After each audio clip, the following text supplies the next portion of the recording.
Soy Alejandro Esteves, soy el subsecretario o director institucional del INAP, Instituto Nacional de la Administración Pública de Argentina. Así que, bueno, un gusto escucharlos. ¿Me escuchan bien? ¿Están? ¿Sí? Perfecto. Bueno, gracias. Bueno, brevemente, yo estuve escuchando a Samani, estuve escuchando a los expositores, los estuve escuchando a todos, sinceramente, y es muy lindo que haya gente reflexionando en estos términos. Voy a ir derecho al tema mío, si ustedes quieren lo que yo pensaba decir. Yo veo que el mundo en el cual estamos inmersos es un mundo en el cual la tecnología se transformó en enemiga de cierto tipo de trabajo y provocó más desempleo. O sea, la tecnologización es un fenómeno interesante, pero también destruye mucho empleo, destruye mucho la solidaridad entre la gente y cambia el mundo moderno de una forma impresionante, ¿no? La otra tendencia que observo muy fuerte a nivel internacional es la que habló Samani, que es la financiarización. O sea, el mundo financiero adoptó, digamos, prácticamente el centro de la escena, entonces hace que nuestros países sean gobernados por criterios financieros, ¿no? Entonces hay países que pagan deudas impresionantes, en fin, todo lo que ustedes conocen de los impactos de la situación financiera.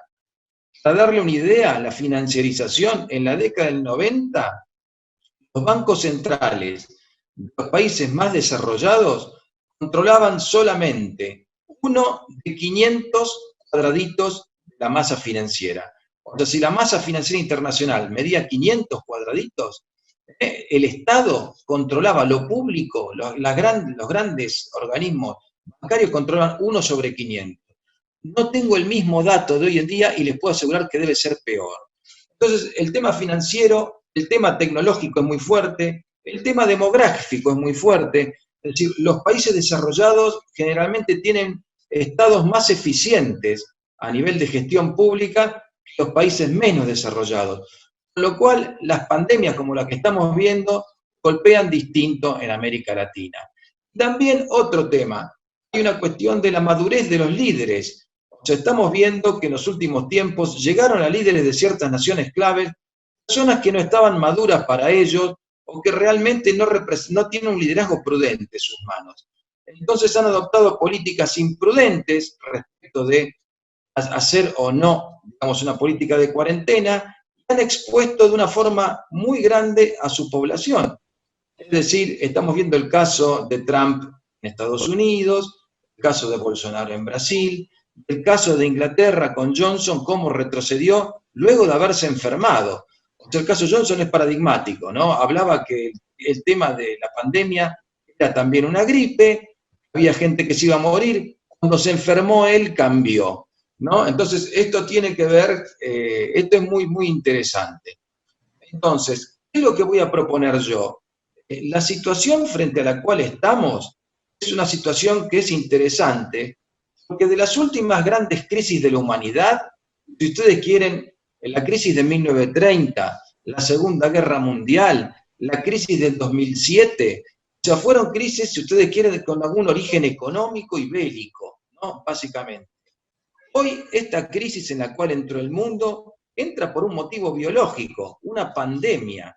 Es decir, hay un virus, hay una cuestión biológica, nos hizo cambiar la forma de ver, nos hizo ver la necesidad de los valores comunes, nos hizo ver la fragilidad del ser humano, nos hizo ver la fragilidad del pobre, nos hizo ver el pensamiento miserable de los que solo piensan en la economía, cuando hay gente que se está muriendo por un virus.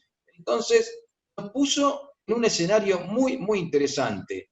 Nos demostró que hay funcionarios públicos que se comportan bien, nos demostró que hay empresarios que están haciendo esfuerzos gloriosos, nos demostró que hay gente que hace prácticas miserables, como comprando insumos como mascarillas, barbijos, desinfectantes y los acumulan, etcétera, etcétera. Por eso yo soy un seguidor de Jürgen Habermas, un pensador alemán que está vivo. Y estos momentos son sensacionales porque de alguna forma, digamos, nos llaman la atención. Los que crean que cuando calme la pandemia volvemos al mismo mundo que antes, se equivocan. Y los que piensan también que luego de la pandemia el capitalismo cambió por completo, también se equivocan. Con lo cual podemos discutir, es un momento interesante a nivel mundial, para empezar a buscar grandes consensos. O sea, los momentos de crisis como esta, y crisis que no son solo económicas, crisis que son crisis muy vitales, que golpean al ser humano y le demuestran lo frágil que es. O sea, ni siquiera teniendo todo el dinero del mundo podés esquivar este virus. Entonces, es un momento que podemos aprender todos. ¿Cómo aprendemos todos? ¿Qué nos diría Jürgen Habermas? Aprendemos con los consensos, aprendemos dialogando entre todos, aprendemos si nos ponemos a reflexionar sobre dos temas. Uno, ¿qué es lo justo en este mundo que viene? Busquemos un ideal de justicia para referirnos a él. Busquemos una idea de cierta convivencia política o de nuevo pacto social. Entonces yo pienso que esas dos son las grandes reflexiones que hay que darse de ahora en adelante, es decir, busquemos que nuestras comunidades busquen consensos. Debatir por debatir no es malo, pero hay que hacerlo con algún objetivo. Tenemos que buscar un nuevo pacto social. Tenemos que buscar una idea en la cual el ser pobre no signifique estar condenado a morirse antes por este virus. Entonces tenemos que buscar esos grandes consensos sociales. Y esos grandes consensos sociales pueden ser, digamos, vehiculizados, pueden ser motorizados desde los estados.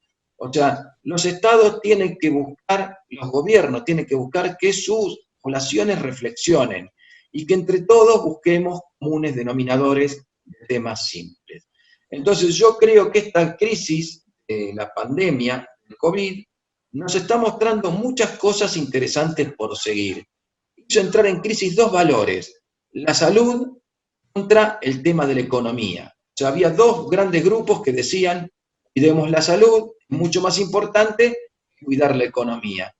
Pienso que las dos cosas son importantes y pienso que podemos arreglar esto con consensos comunes entre todos, debatir, buscar las mejores ideas y llegar a un acuerdo común acerca de lo justo y acerca de un nuevo pacto político para poder seguir avanzando. Simplemente es eso lo que yo quería. Si vos querés también, Fernando, yo también puedo decir que hay una cuestión nueva que emerge ya muy clarito, además de todo lo que se estuvo diciendo, que es el tema del teletrabajo.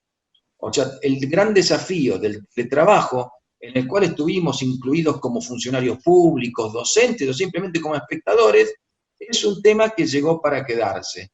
Y tenemos que aprovechar esta hermosa herramienta del teletrabajo para modificar nuestras sociedades de una forma favorable. Es decir, el teletrabajo es una amenaza si descubrimos que el teletrabajo sirve para echar gente. O el teletrabajo puede servir para que el ser humano pueda tener trabajos más humanos, pueda de alguna forma realizar sus tareas de una forma más íntegra. Les voy a dar un ejemplo. A mi criterio, el teletrabajo puede servir para aislarnos más, o sea, quedarnos en nuestras casas y no tener contacto, o puede servir como una forma de resignificar el trabajo. Es decir, podemos ir hacia eso perfectamente.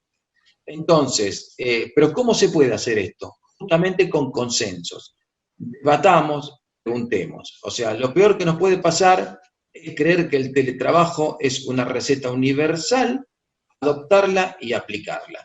Entonces, de alguna forma, lo que tenemos que hacer es debatir, consensuar y actuar. De mi lado, no hay mucho más que decirle, espero no haberlo defraudado, simplemente lo que iba a decir y a lo que me resuena lo que estuve escuchando entre los distinguidos, digamos, los distinguidos expositores que me predecieron, ¿no? Y me gustó mucho, mucho sinceramente, lo que dijeran todos. Y también Samañi estuvo muy, muy interesante. Muchas gracias a todos. Gracias a vos, Fernando.